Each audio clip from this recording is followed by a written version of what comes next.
Hello, music and rodeo fans. Hank Dickinson here from Fair Hall on the grounds of the North Texas Fair and Rodeo, where on Sunday we celebrate Hispanic Heritage Day.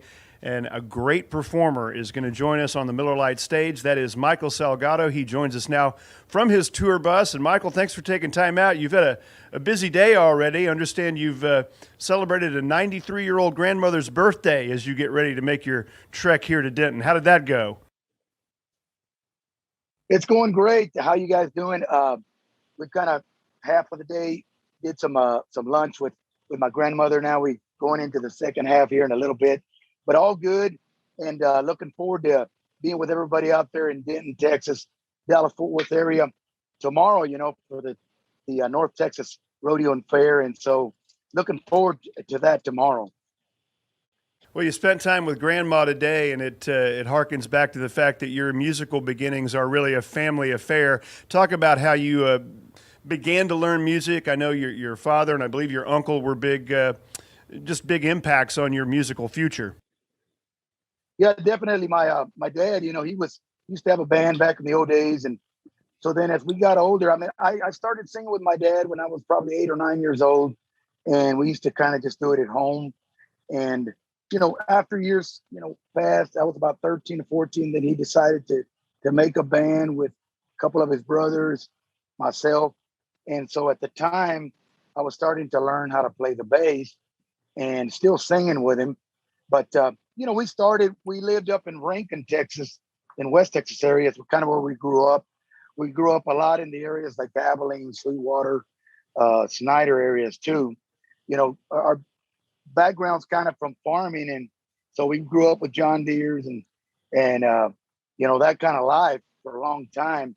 And so we I remember we started practicing one of the barns there where we lived on a farm, and that's where we got started in Rankin, Texas. And from there we went to playing little, you know, uh, cafes and little bars here and there for a good period of time.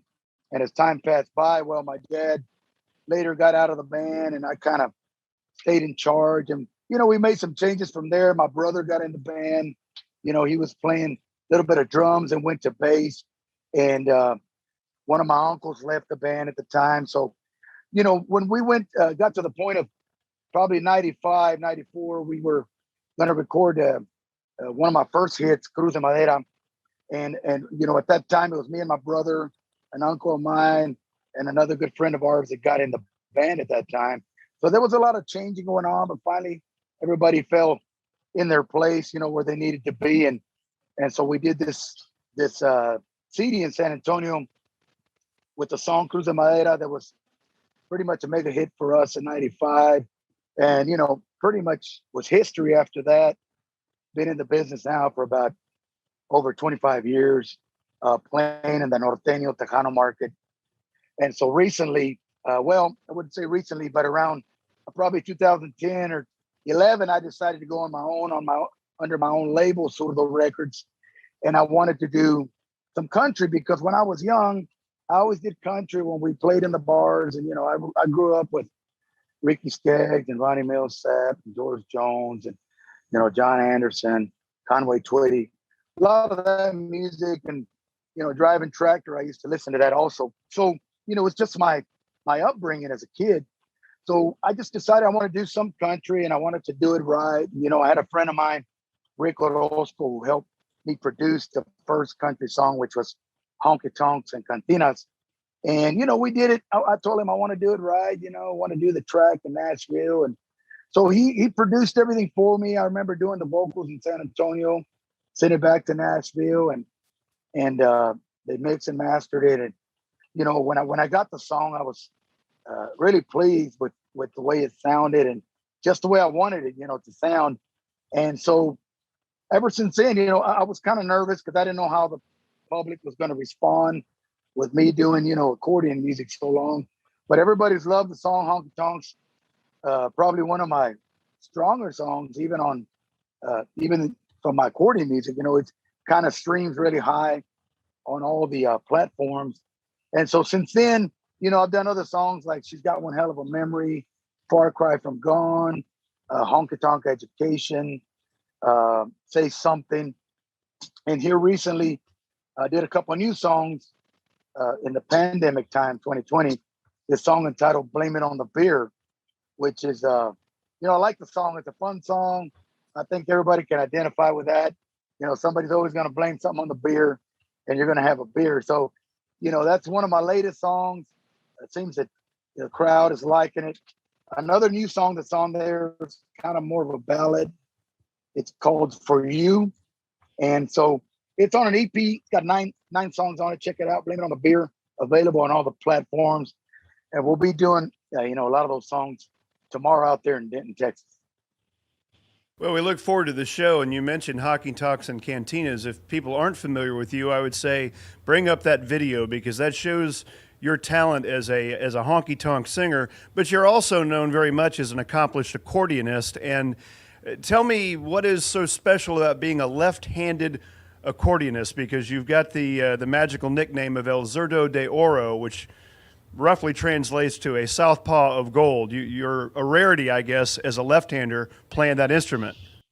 Yeah, I mean, I'm not sure. I mean, when I was younger, I started playing bass, and I remember turning it around, left-handed. And my dad, he's like, well, I guess my son's left-handed, and so he wanted to change the strings on the bass, but I was already learning how to play it left-handed, kind of Jimi Hendrix style, right? And so it was the same thing with accordion.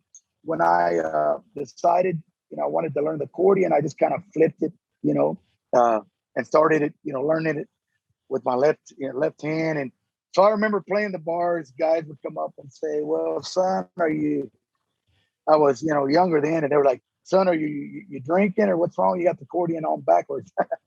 But so they used to joke around with me when I was, playing the bars. But I've always been left-handed, so I just kind of learned it that way. It's a normal accordion. I just kind of flip it backwards per se and play it that way. And I've kind of played it that way all these years. Well, it's going to be a lot of fun. It's kind of giving me that. Yeah, it's kind of giving me that edge, since I play left-handed. So.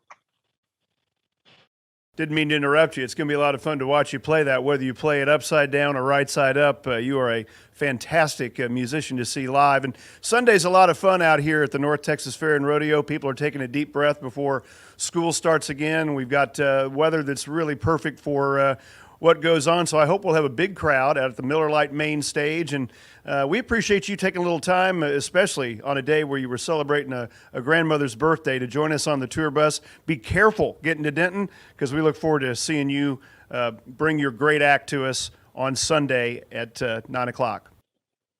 Thank you very much. I'm looking forward to it. We hope to see you guys out there tomorrow.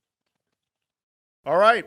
That's the headliner on Hispanic Heritage Day, Sunday, here at the North Texas Fair and Rodeo. Michael Salgado, just one of the other great reasons to come out and enjoy the fair with us. Thanks for joining us on this little tippet for the fair, and